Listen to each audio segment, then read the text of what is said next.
৩৫ বছরের রেকর্ড ভেঙে দেশের সর্বোচ্চ তাপমাত্রা আজ যশোরে। সেখানকার খবর জানবো আমার সহকর্মী সাজেদ রহমান সেখান থেকে আমার সাথে যুক্ত হচ্ছেন। সাজেদ, এই বিরূপ তাপে জনজীবন কেমন প্রভাব ফেলছে এবং জনজীবনে কি কি প্রভাব আপনি দেখতে পাচ্ছেন এবং মানুষ কি বলছে, তারা কিভাবে নিজেদেরকে সামলাচ্ছেন?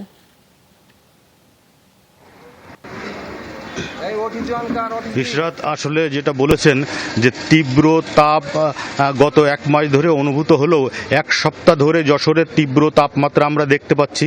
আজ যশোরে সর্বোচ্চ তাপমাত্রা 43.8 ডিগ্রি সেলসিয়াস রেকর্ড করা হয়েছে। যশোরের আসলে এত তাপমাত্রা এর আগে মানুষ সম্প্রতি সময় দেখেনি এবং আমরা যেটা লক্ষ্য করছি যে শহরের রাস্তাঘাট অধিকাংশ সময় ফাঁকা থাকছে।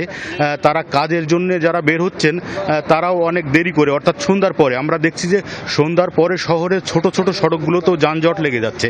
আরেকটা কথা বলে রাখি যে সকালের দিকে সাধারণত মানুষের গা ঘামছে বেশি, সেটা দুপুর 12টা-1টা পর্যন্ত, কিন্তু এরপরে যে তারা 3টার দিকে গরম প্রচণ্ড, কিন্তু মানুষের গা ঘামছে না, ফলে তারা কোনো অস্বস্তি বোধ করছে না। তবে এখন যেহেতু মাঠে বোরো ধান রয়েছে এবং বোরো চাষিরা কিন্তু দিনের বেলা আসলে কোনো কাজ করছে না, সন্ধ্যার পরে এবং রাতের পরে তারা কাজ করছে। এটাই মূলত আসলে যশোরের সর্বশেষ খবর ছিল। ইশরাত, আপনাকে অনেক ধন্যবাদ।